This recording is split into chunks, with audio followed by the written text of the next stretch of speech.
नमस्कार सभी शिक्षकगण, स्वागत है आपका मेरे इस चैनल पे। एक बार फिर से मैं एक नए वीडियो के साथ में आपके सामने प्रस्तुत हूँ और आज का हमारा पेपर है कंटेम्प्रेरी इंडिया एंड एजुकेशन। ये पेपर सेकंड है, सेमेस्टर फर्स्ट में आता है। तो फर्स्ट सेमेस्टर के वो सारे छात्र, वो सारे लोग इसको थोड़ा ध्यान से देखें। पेपर का अभ्यास करना बहुत ही आवश्यक है। आपको बहुत ज़्यादा मेहनत करने की ज़रूरत नहीं है। अगर आप पिछले वर्षों के सारे प्रश्नों को ध्यानपूर्वक सॉल्व कर लेते हैं और काफ़ी आसान हो जाता है। इसलिए मैं पेपर लेके आया हूँ, क्योंकि मैंने जो कठिनाई महसूस करी, मैं नहीं चाहता कि वो आपको जो चीज़ आसानी से हो सकती है उसको आसानी से करें। जिसमें मेहनत करना है उसमें ही मेहनत करें। ठीक है, तो चलिए दोस्तों, आपका बिल्कुल भी समय व्यर्थ नहीं करते हैं, आगे बढ़ते हैं। तो खंड अ, जैसा कि आपको पता है कि पेपर आपका 3 भागों में बटा होगा, सेक्शन ए, बी और सी। तो हम लोग very short answer type questions में सेक्शन ए को अब स्टार्ट करते हैं। 50 शब्दों में यहाँ पे प्रश्नों के उत्तर देने हैं आपको। कुल 10 प्रश्न होंगे, 2 मार्क्स के। तो आइए स्टार्ट करते हैं। पहला पहला प्रश्न है हमारे पास में कि एक्सप्लेन द मीनिंग ऑफ उपनयन सेरेमनी। ठीक है, उपनयन संस्कार का अर्थ समझाइए। तो ये हमारे वैदिक कल्चर में है कि उपनयन सेरेमनी का मतलब होता है कि जब गुरु आपको ग्रहण करता है शिक्षा प्रदान करने के लिए। एक प्रकार की एक पूजा है, हम लोग अपनी भाषा में बोलते हैं। एक प्रकार की पूजा होती है जहाँ पर कि बच्चे गृह त्याग करके अपने शिक्षक के पास पहुँचता है और शिक्षक उसको ग्रहण करते हैं। तो ये उपनयन होती है। सेकंड क्वेश्चन है, what is the meaning of inequality in education. शिक्षा में असमानता का अर्थ क्या है। देखिए, असमानता का किसी भी क्षेत्र में अगर बात करते हैं तो यही होगा कि किसी आधार पे, चाहे हो सकता है अगर रंग रूप, जाति, धर्म, आर्थिक, सामाजिक, किसी भी आधार पे जब लड़का लड़की, किसी भी आधार पे, स्त्री पुरुष के आधार पे, देश विदेश, जो भी किसी अगर आधार को लेकर अगर आप दो व्यक्तियों, दो समूह, दो एक समुदाय के बीच में अगर आप अंतर करते हैं, उनको शिक्षा के जो अवसर मिलने चाहिए उसको उसमें विभिन्नता होती है, उसमें समानता नहीं पाई जाती है। तो यही होती है इनइक्वालिटी इन एजुकेशन, शिक्षा में असमानता। देखिए, आपका प्रश्न संख्या 3 है, what is Wardha scheme of education. बहुत ही इंपॉर्टेंट क्वेश्चन है, इसको आप बिल्कुल कर लीजिए। कई बार रिपीट होता है। वैसे तो मैं आपको वही बता रहा हूँ कि प्रश्नों को आप हर साल 40 से 50% क्वेश्चन रिपीट होते हैं, बिल्कुल लाइन टू लाइन, कुछ नहीं बदलने वाला है। तो आप बिल्कुल इनको तैयार करें। अब आगे प्रश्न करते हैं। प्रश्न संख्या 4 है, women's education in medieval period. Medieval period में मध्यकाल में स्त्रियों की शिक्षा के बारे में पूछा गया है। तो देखिए, मैं आपको शॉर्ट में ही बताता हूँ, शॉर्ट में ही लिखना है यहाँ पे 50 शब्दों में कि मेडिवल एजुकेशन जो था, यानी कि वुमेन्स की शिक्षा जो है मध्यकालीन काल में बहुत ज़्यादा सीमित थी, बहुत ज़्यादा संकुचित दायरा था उसका। वहाँ पे स्त्री शिक्षा का संदर्भ था कि स्त्रियों को कामकाज, घरेलू कामकाज से संबंधित जो चीज़ें सिखाई जा सकती, जैसे संगीत का, पेंटिंग की, इस तरह की कलाएं जो हो सकती हैं, यानी कि कलात्मक शिक्षा देने पे ज़्यादा जोर था। बाह्य शिक्षा जैसे कि विज्ञान, गणित की शिक्षा लेने के लिए उनको इतना ज़्यादा प्रोत्साहित नहीं किया जाता था। और ना ही ज़्यादा महिलाओं का इसमें क्या कह सकते हैं, भागीदारी भी देखने को मिला, ना समाज की ओर से ज़्यादा बढ़ावा मिला। लेकिन कई समाज सुधारक आए जिन्होंने बाद में इसके ऊपर काफ़ी जोर दिया, जिसमें समाज में काफ़ी बदलाव आया और आज जो परिस्थिति हम लोग देख रहे हैं उसी बदलाव का परिणाम है। चलिए प्रश्न संख्या 5 में आते हैं, what is the values of democracy. लोकतंत्र के मूल क्या है। ये आप बिल्कुल लिख सकते हैं कि लोकतंत्र के मूल्य क्या हो सकते हैं। आप बिल्कुल लिख सकते हैं कि सबकी भागीदारी हो, जनता के द्वारा चुनी गई सरकार हो, निश्चित समय पे सरकार बदलने का एक प्रक्रिया होती है, कोई सरकार सालों साल नहीं चलती, यहाँ पे कोई राजशाह नहीं होता है, यहाँ पे लोकतंत्र होता है जो कि एक निश्चित समय के बाद चुनाव के द्वारा हम उसको बदलते हैं। हम अपना मुखिया चुनाव के द्वारा करते हैं। कोई धर्मनिरपेक्ष मतलब किसी धर्म विशेष का यहाँ पे बोलबाला नहीं है। इस तरह से आप सोच के पॉइंट्स लिख सकते हैं। पॉइंट संख्या 6, यानी कि प्रश्न संख्या 6, wastage and stagnation in primary education. प्राथमिक शिक्षा में अपव्यय और अवरोधन क्या है। देखिए, शिक्षा हो या आप प्राथमिक शिक्षा के संदर्भ में बात कर लेते हैं कि प्राथमिक शिक्षा में अपव्यय और अवरोधन क्या है। तो इसका मतलब ये होता है कि जब एक बच्चा प्राथमिक शिक्षा में किसी कारणवश से एक ही कक्षा में बार बार रह जा रहा है, या एक ही कक्षा में वो पढ़ाई के दौरान मध्य में ही छोड़कर किसी कारणवश अपनी शिक्षा अधूरी रख देता है, तो ये आपका क्या होता है, वेस्टेज होता है। और अगर बच्चा उसी कक्षा में पुनः वापस से पढ़ रहा है, ये स्टैग्नेशन होता है। सीधे शब्दों में बता रहे हैं, बाकी आप डिटेल में इसको लिख सकते हैं। प्रश्न संख्या 7 है, व्हाट इज शांति निकेतन? शांति निकेतन क्या है? तो शांति निकेतन दोस्तों एक छोटा सा गांव है जो कोलकाता से तकरीबन 110 किलोमीटर दूर है। और ये आपके समय जो विश्व गुरु हम लोग कहते हैं, यानी कि गुरु जी रविन्द्रनाथ टैगोर द्वारा जी बनाया गया एक छोटा सा विद्यालय था, जो कि आज बहुत ही प्रचलित है। इस तरह से आप लिख सकते हैं इसमें। और प्रश्न संख्या 7, what is the difference between culture and civilization? Culture और सिविलाइजेशन के बीच में क्या अंतर है? देखिए, कल्चर क्या होता है? कल्चर का मतलब है कि जो आपके समाज में विद्यमान जो मान्यताएं रीति रिवाज होती हैं वो कल्चर होता है। कल्चर कोई एक दिन में नहीं बनता है, कल्चर कुछ परमानेंट नहीं होता है, कल्चर बदलता रहता है। कल्चर लोग दूसरे कल्चर से भी सीखते हैं, यानी कि दूसरी जगह दूसरे समाज से भी लोग उनके कल्चर से अपने कल्चर में लेते हैं। तो कल्चर का रूप बड़ा ही बदलने वाला है। इसको इंग्लिश में बोलते हैं हम लोग डायनामिक है। इस पे एक दूसरे का प्रभाव पड़ता है, एक कल्चर दूसरे कल्चर से सीखती है, समझती है। जैसे कि हम लोग के ऊपर अभी वेस्टर्न कल्चर है, तो हमने उसकी बहुत सी अच्छी बातें या कुछ बुरी बातें भी सीखी है। हमारी चीज़ों से भी लोग बाहर के सीखते हैं। हमारे यहाँ के जैसे फेमस है आपका योगा, तो वो लोग बाहर सीखते हैं। हमारे यहाँ की शास्त्रीय संगीत जो अच्छी चीज़ें हैं, उससे बाहर के लोग भी प्रभावित होते हैं। तो कल्चर जो होता है, रीति रिवाज, मान्यताएं, रहन सहन का तरीका, बोल चाल, खान पान, ये सारी चीज़ों को मिलकर ही बनता है। हम क्या मानसिक रूप से सोचते हैं, हमारे क्या व्यवहार है, ये सारी चीज़ें कल्चर का ही हिस्सा है। इसमें भाषा से लेकर रहन सहन सब कुछ आता है। और सिविलाइजेशन जो होता है, जो एक लंबे समय तक जहाँ पर लोग रहते हैं, उनके रहने का तरीका, एक लंबे समय से जो चली आ रही कल्चर जो है, उसको ही सिविलाइजेशन कहते हैं। जैसे कि हिंदू घाटी सभ्यता थी, आपकी मेसोपोटामिया की सभ्यता थी, चाइना की सभ्यता थी, चीन की, ये एक कल्चर थे। आगे बढ़ते हैं प्रश्न संख्या 9 पे। Explain the meaning of social justice. सामाजिक न्याय को परिभाषित करिए। सामाजिक न्याय, जैसा कि नाम से ही पता चला, सामाजिक न्याय को परिभाषित करना है। यहाँ की एक ऐसी परिस्थिति, एक ऐसे समाज की बात कर रहे हैं जहाँ पे कि समाज में जो न्यायपालिका है उसके द्वारा सभी को समान न्याय मिले, न्याय की जो सुविधाएं हैं, न्याय का जो अधिकार है वो सबको समान रूप से मिले। और इसके बारे में हमारे संविधान में भी दिया गया है कि सबको समाज में न्यायिक अधिकार दिया गया है, जो कि हमारे मूल अधिकारों में से एक है। प्रश्न संख्या 10, डिस्क्राइब नेशनल एजुकेशन पॉलिसी। अति महत्वपूर्ण प्रश्न है, इसको बिल्कुल तैयार कर लें। हर वर्ष आता है, हर बार रिपीट होता है क्वेश्चन। तो कुछ महत्वपूर्ण क्वेश्चन हैं जिनको मुझे बताने की जरूरत नहीं है। आप यहाँ पे 2 नंबर में देख रहे हैं, लेकिन ये 2 नंबर में तो आएगा ही आएगा। इसको आप पूरी तरह से पढ़ ले। इसको 2 नंबर में, आप इसको 8 नंबर के प्रश्न में यानी कि खंड ब में भी देखेंगे, और खंड सी में भी कई बार आपको आता है। तो ऐसे प्रश्न, नेशनल एजुकेशन पॉलिसी, राष्ट्रीय शिक्षा नीति, इस तरह की चीज़ों को आप बिल्कुल तैयार रखें, कभी भी आ सकता है। सेक्शन बी में आ जाते हैं, जो कि शॉर्ट आंसर टाइप क्वेश्चन है, आपको 200 शब्दों में करना होता है। अब यहाँ पे देख लेते हैं। यहाँ पे करना ये है दोस्तों कि देखिए, पहला प्रश्न है यहाँ पे,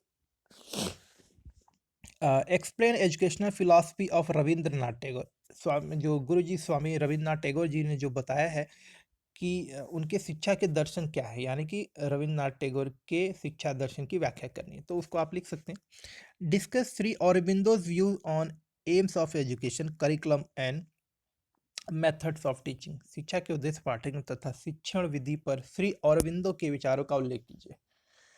तो देखिए दोस्तों, मैं आपको यहाँ पे एक छोटा सा ट्रिक बताता हूँ, जो कि आपको काम आएगा।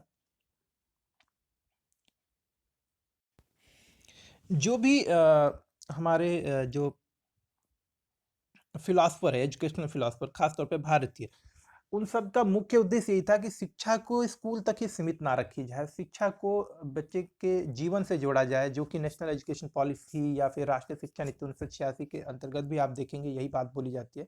शिक्षा उपयोगी होना चाहिए। शिक्षा का अर्थ सिर्फ रटने और उसको याद करने से नहीं हो जाए। शिक्षा लेने का उद्देश्य यही है कि वो चीज़ आपको आती नहीं है, तो कुछ याद करके क्या लाभ होगा। तो शिक्षा ऐसी हो जिसको सीख के हम लोग व्यवहारिक जीवन में उसका प्रयोग कर सकते हो, वो प्रैक्टिकल होना चाहिए। शिक्षा ऐसी होनी चाहिए जिसके माध्यम से जीवन में कुछ परिवर्तन हो। शिक्षा ऐसा हो कि शिक्षा के उद्देश्य की पूर्ति से आपके जीवन के अन्य उद्देश्य भी पूरे हों। शिक्षा आपको कौशल में विकास करे, आपके आपको कुछ ऐसा सिखाए जो आगे जीवन में आपको जीवन यापन में मदद करे, आपको रोजगार प्राप्त करने में मदद करे, आपके व्यक्तित्व को निखारे। शिक्षा ऐसी होनी चाहिए जिसमें किसी के ऊपर कोई दबाव नहीं होना चाहिए, इच्छा अनुसार सिखाया जाए और बच्चे को उसकी क्षमता के अनुसार सिखाया जाए, ना कि शिक्षक अपनी इच्छा अनुसार। जैसा कि होता है कि टीचर सेंटर्ड नहीं होना चाहिए, चाइल्ड सेंटर्ड होना चाहिए, बाल केंद्रित होना चाहिए, बच्चे को ध्यान में रख के शिक्षा को देना चाहिए। ठीक है, चलिए आगे देखते हैं। प्रश्न संख्या 3 है, describe the role of education in national integration. राष्ट्रीय एकता में शिक्षा की भूमिका का वर्णन कीजिए। सरल प्रश्न है, लिख सकते हैं आप लोग। What should be the AIIMS of education in modern era, elaborate them in brief. वर्तमान में भारत में शिक्षा के क्या उद्देश्य होने चाहिए, संक्षिप्त में विवरण करिए। ये भी आप लिख सकते हैं, और ऐसे ही प्रश्न को आप सेलेक्ट करें लिखते वक्त में, इसमें आप लिख सकते हैं। अगर ध्यान नहीं भी रहेगा तो सोच के भी लिख सकते हैं आप। प्रश्न संख्या 4, how can education help in giving desirable turn to social changes, explain. शिक्षा सामाजिक परिवर्तन के लिए वांछित मोड़ देने में किस प्रकार सहायक है, स्पष्ट कीजिए। अथवा में है कि देखिए, अब इसमें मैं आपको प्रश्न संख्या थोड़ा सा हिंट करता हूँ कि education help in giving desirable changes in. देखिए, समाज में परिवर्तन करने के लिए शिक्षा तो काम करती है। आप अपने आस पड़ोस में गांव में देख लीजिए ना, एक ऐसा बच्चा आपके गांव से है जो कि कुछ पढ़ लिख कर शहर चला जाता है, काम करता है, फिर जब वो उसके बच्चे होते हैं उनको अब और अच्छी शिक्षा देता है, और जब वो शिक्षा देता है उसके बच्चे कोई डॉक्टर कोई इंजीनियर बन जाते हैं या किसी अच्छे व्यवसाय में लग जाते हैं, शिक्षक ही बन जाते हैं। तो इस तरह से आप देखें, एक व्यक्ति शिक्षित हुआ और उसने पूरे परिवार को बदल दिया। इससे हम समझ सकते हैं कि शिक्षा समाज में परिवर्तन, सामाजिक और आर्थिक रूप से लाने में, मानसिक रूप से लाने में सबसे बड़ा कारक है। तो शिक्षा के माध्यम से देश को मजबूत किया जा सकता है, सामाजिक और आर्थिक इसको क्या कहते हैं, विकास संभव है। इन तरह के पॉइंट्स को आप सोच के ला सकते हैं। जो भी बदलाव करना चाहते हैं, मानसिक रूप से लोगों को तैयार किया जा सकता है, मानसिक सचेतता लाई जा सकती है, सामाजिक बदलाव, आंदोलन पैदा किया जा सकता है, गतिविधियां ऐसी जो कि सामाजिक रूढ़िवादिता को दूर कर सकती हैं। तो शिक्षा बहुत ही महत्वपूर्ण साधन है, साध्य है। साधन के माध्यम से हम लोग कुछ भी बदलाव कर सकते हैं जो भी अवांछित है, जो कि जरूरी है। How is state related to, राज्य शिक्षा से किस प्रकार संबंधित है। देखिए, राज्य अथवा यहाँ पे देश के संदर्भ में समझे तो हर एक देश शिक्षा से संबंधित है। शिक्षा देना एक राज्य का उद्देश्य है। सारे बच्चे, सारे लोग देश के शिक्षित हो, ये देश की जिम्मेदारी होती है, राज्य की जिम्मेदारी होती है। और इसको प्रदान करने के लिए अनेकानेक कार्यक्रम चलाए जाते हैं, जैसे ऑपरेशन ब्लैक बोर्ड, सर्व शिक्षा अभियान, बेटी पढ़ो बेटी बचाओ। इस तरह के अनेकानेक प्रोग्राम हैं, आप उसको देखें, उनके बारे में सोचें, उस तरह लिखें। प्रश्न संख्या 5, what do you mean by empowerment of women, how can education help in empowerment of women. महिला सशक्तिकरण से आप क्या समझते हैं, महिलाओं के सशक्तिकरण में शिक्षा किस प्रकार सहायक हो सकती है। तो आप लिख सकते हैं, भाई जो पढ़ी लिखी महिला होंगी उनको अपने अधिकारों का ज़्यादा से ज़्यादा ज्ञान होगा, किस प्रकार से उन अधिकारों को प्राप्त किया जा सकता है, किस प्रकार से उन अधिकारों का हनन होने पे उसका प्रतिरोध, उसके उपचार करने के लिए हम लोग समाधान कैसे कर सकते हैं। तो एक शिक्षा से महिला बाहर निकलती है, उसको अपने ऊपर आत्मविश्वास बढ़ता है, वो जाके हमारे साथ में रोजगार करती हैं। महिलाएं जाएंगी तो आगे बढ़ेंगी, महिलाएं आगे बढ़ेंगी तो परिवार आगे बढ़ेगा। और वैसे भी समाज में ये धारणा बदलनी चाहिए कि महिलाएं कुछ नहीं कर सकती हैं, महिलाएं भी समान मनुष्य हैं, सिर्फ शारीरिक संरचना और बायोलॉजिकल रूप में ही डिफरेंट है। और ये तो अब मान्य है, आप मान सकते हैं। जो लोग नहीं मानते हैं उनको रूढ़िवादिता की जो ये विचारधारा है थोड़ी बदलनी पड़ेगी, क्योंकि बदल तो रहा ही है। कुछ लोग मानते हैं, कुछ नहीं मानते हैं, तो मानना ही चाहिए, इसमें सभी मनुष्य हैं। आगे बढ़ते हैं। भारत में धर्मनिरपेक्षता की आधुनिक अवधारणा का वर्णन कीजिए। ये भी आप लिख सकते हैं। तो अगले प्रश्न में चलते हैं हम लोग। प्रश्न संख्या 6, what is the meaning of public school, describe it's merit and demerit. Public school है यानी कि सरकार द्वारा बनाए गए ऐसे स्कूल जो कि आम जनता के लिए होते हैं। पब्लिक स्कूल का अर्थ यही है। इसके गुण और दोष का वर्णन कीजिए। गुण और दोष तो आप लिख सकते हैं, सोच लीजिए अपने अगल बगल के समाज में जो पब्लिक स्कूल देखते हैं उनके बारे में, और वो लिखेंगे तो आप ज़्यादा अच्छे से लिख पाएंगे। अथवा में इसके प्रश्न है, describe equalization of educational opportunities in handicapped.